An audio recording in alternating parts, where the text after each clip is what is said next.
Is it true that bigger speakers have a larger soundstage, bigger imaging? Do they sound larger, or is that just a cited bias thing?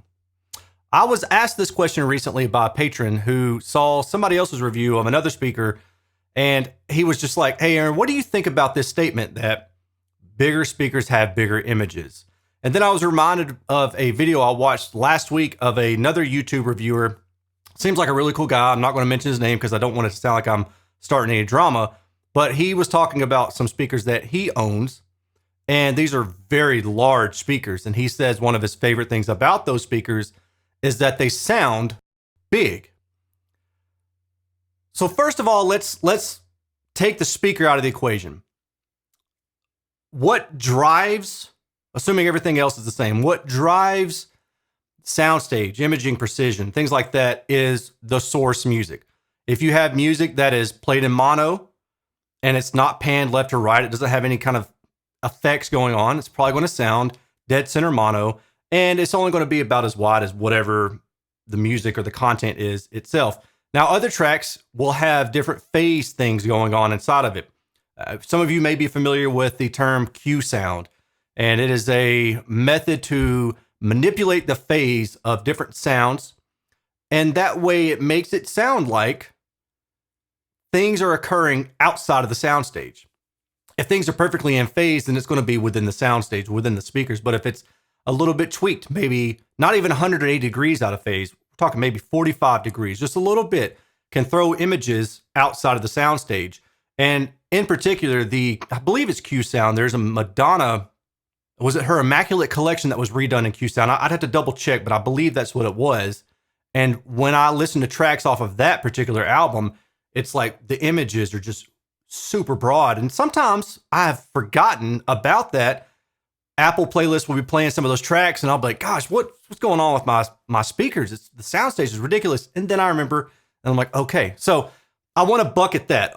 Just remember, a lot of this information really is contingent upon the source music that you're listening to. Now, before I try to answer this question using some science, I need to first address probably the easiest thing that you're thinking, that I'm thinking, that I forgot to mention earlier, and why I'm having to edit this back in before I publish it again, is that when you look at a small speaker, you don't expect much out of it.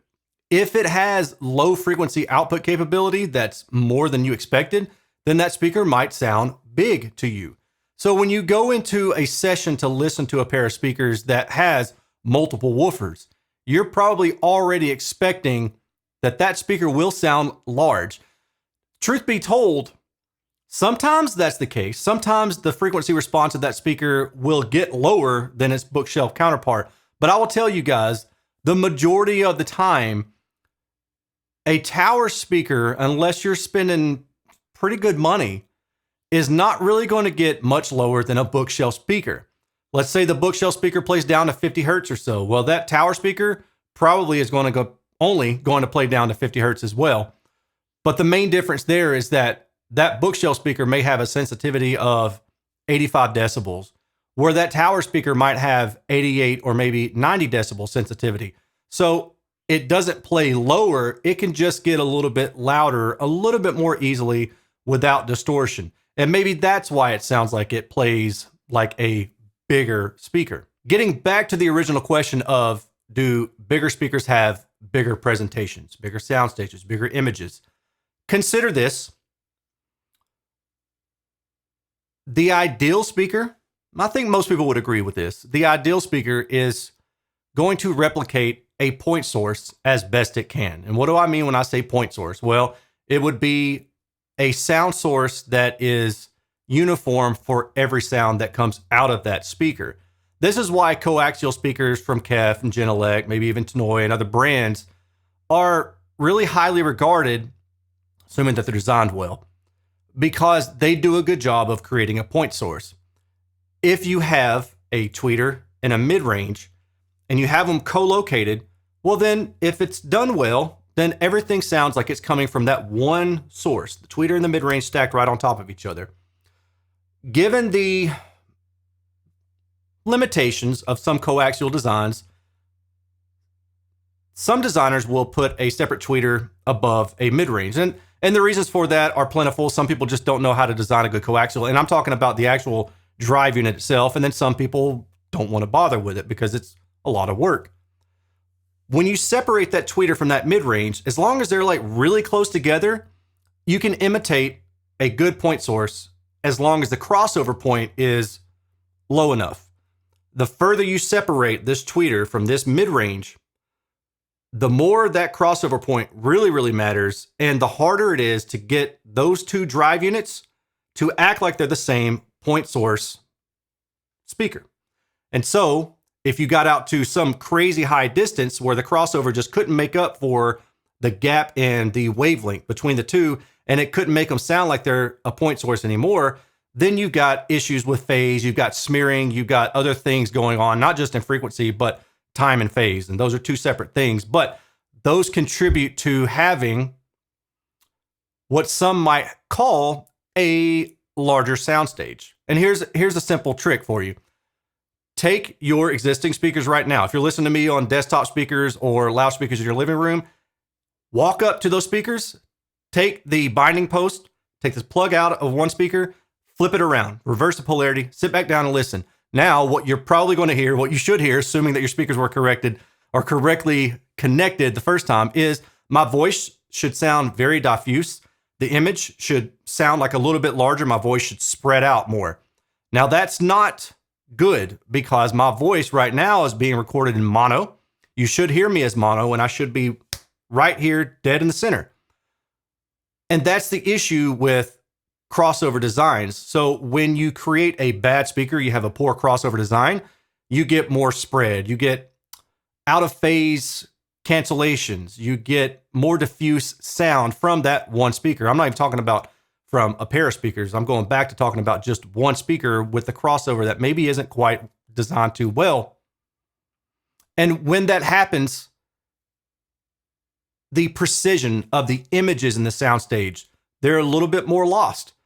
The size of the soundstage will tend to grow and will tend to drift and wander, and things maybe aren't quite as clearly defined. And I consider that a con. The purpose of the crossover is to integrate different drivers together so it sounds like the speaker is one point source. Well, the secondary purpose at least, or maybe the main purpose. The other purpose is to simply protect the tweeter so it doesn't fry. But the goal with the speaker design is to make it sound like it's one single point source and everything is coming from that location. Now, that's somewhat easy to do with a standard bookshelf speaker. And I think this is really why people feel like tower speakers are larger in soundstage, because when you add more drive units, so you went from a woofer and a tweeter, now you've got a woofer, you've got a mid-range, and you've got a tweeter. Well, now there's more complexity in that crossover. But let's take it a step beyond that. Let's say that you've got multiple woofers and you've got just one tweeter. Let's say you're running what they call a 2.5 way. That's where you have two woofers and you have a tweeter. And those two woofers overlap, but the top woofer maybe extends a little bit higher to mate with that tweeter. There's a reason that you don't have that bottom woofer crossed over as high as the top woofer. Not going to get into that here, but basically that's just to keep the phase alignment for that speaker so it sounds like it's one point source. The problem is that the more woofers you add, obviously the taller speaker you get, so now we're talking about tall speakers, but the more complexity in the crossover, the more opportunity there is for non-ideal implementation. And when you have non-ideal implementation, what you can often have, and I've heard it many times, is a split in the soundstage. So my voice may sound like it's coming up from the tweeter at the higher frequencies, but it may sound like it's coming from one of the woofers below it at the lower frequencies. And that's what we call a split soundstage height. Sounds like it's coming from up here and down here. It's not coming from in the middle at that reference point where the reference axis, where you were supposed to be listening to that speaker at, right between the tweeter and the mid or right at the tweeter, okay? There's a discontinuity there. There's an issue with that sound profile, and the wave fronts aren't hitting you like they're supposed to be. Maybe things are a little bit out in time. Maybe they're out of phase and the frequency response is taking a hit.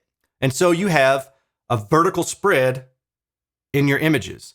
You went from pinpoint imaging with that two-way speaker with an ideal crossover to maybe more diffuse imaging with a multi-woofered tower speaker that doesn't have ideal crossover, but it does get louder. Okay, it gets a little bit louder, but it's giving something up. And that's usually what you'll find, especially when you're talking about budget-oriented tower speakers. And for example, my experience, if you're talking about $500 or less for a tower speaker with multiple woofers, then you're definitely going to give up something at crossover, because crossover components cost money.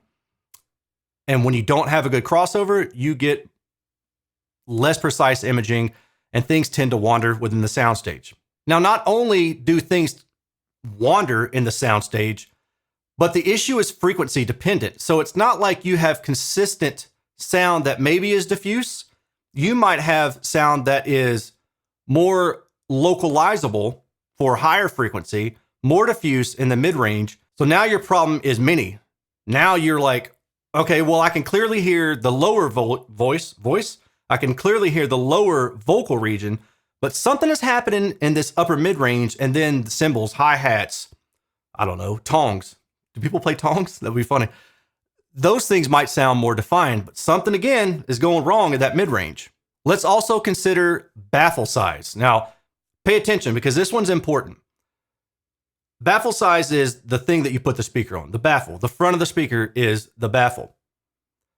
Larger baffles typically have larger speakers, which means that those larger speakers with the larger baffles are going to narrow in radiation, lower in frequency than smaller baffle speakers with smaller drive units. And this is physics. It's not something that I'm just making up off the top of my head. It's really a simple calculation. Speed of sound, which is about 13,500 inches per second, give or take. Divide that by a quarter wave or a half wave, depending on how you want to do your math. Quarter wave is the more absolute answer. Half wave for most loudspeakers is reasonable. And then divide that by the size of the drive unit, the effective diameter from the surround to the surround. So typically what you're going to find is that a 6.5-inch midwoofer is going to beam somewhere around like 1,500 hertz, just give or take at a half wave.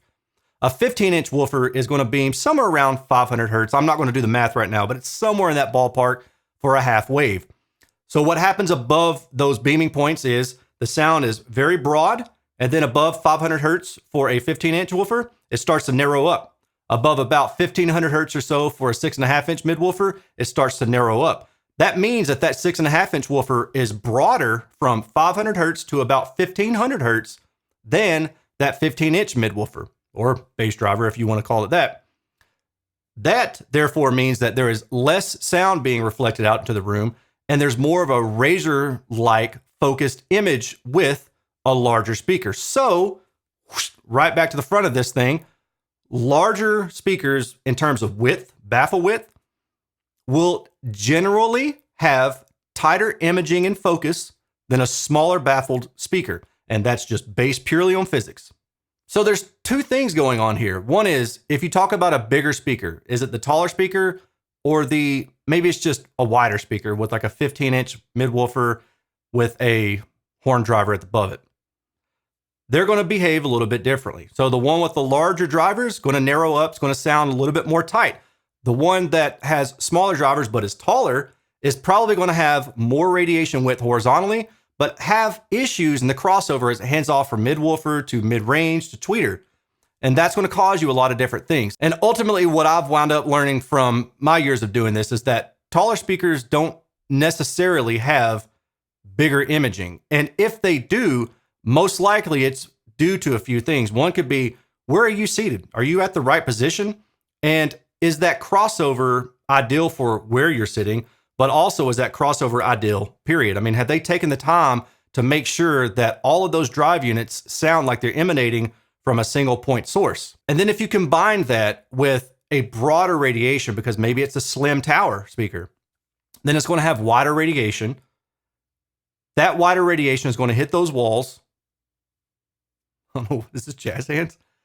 And the image could sound more diffuse. Ultimately, when you listen to a tower speaker, a slim tower speaker, and you feel like the image is bigger, the soundstage is larger, consider one of maybe a few things. Yeah, it's true. The bass can fill up the room. There's more reverberation going on in the room. that can definitely have an impact in the lower male vocal, female vocal region. So let's say 300 hertz and below for sure. The other thing to consider is that, are you where you're supposed to be? If the speaker was designed to be listened to at the tweeter level, are you at the tweeter level? Are you above it or below it? See, with tower speakers, you don't really have the luxury of aligning that reference axis, that tweeter axis, or wherever it may be, to your ear. With bookshelf speakers, normally you can adjust the bookshelf stand up to where it needs to be. But with tower speakers, if the tweeter is below your ear, when you sit down, that's where it's at, unless you go put it on blocks. If it's above your ear when you sit down, that's where it's at, unless you take a chainsaw to it and chop it off. When those things happen, that can create a more diffuse soundstage. It makes things smear a little bit, but it also gives it that effect of ambiguity, which may make you think that the soundstage is larger than it really is. And then finally, the crossover implementation, which I've already discussed quite well at this point. So this is what I have to say. Yeah, maybe it's possible that taller speakers sound larger, but more than likely, if it does, it's because it's not doing something quite right. You're probably going to run into it more often than not with cheaper tower speakers than you will more expensive ones, assuming that you're comparing the build quality and the crossover components, right? So if I give you $1,000 budget and I say, build me the best thing you can versus a $500 budget and say, build me the best thing that you can, I'm willing to bet the $1,000 budget speaker is going to sound more cohesive and more like one point source right here, as opposed to the $500 one where it might sound up here a little bit and down here. It's going to be more diffuse, may sound larger, but it's not quite as accurate as I would want it to be because I want my music to dictate how large that sound is going to be. I want it to try to emulate as good a point source as it possibly can. Now, if we want to talk about horizontal radiation, same thing applies. You can do a crossover design that's very well done for one speaker that's narrow versus another speaker that's broad. And then it's just a choice of which one do you like.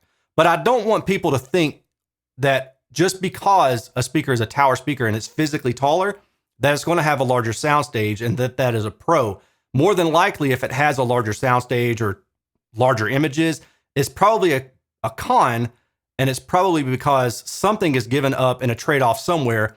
And I've normally experienced that you're giving up precision for SPL with additional drive units. So there you go. That's my take on, do larger speakers sound larger and should they? Let me know what you think. Give me your experience in the comment section below, and I will talk to you all later. Take care. Peace.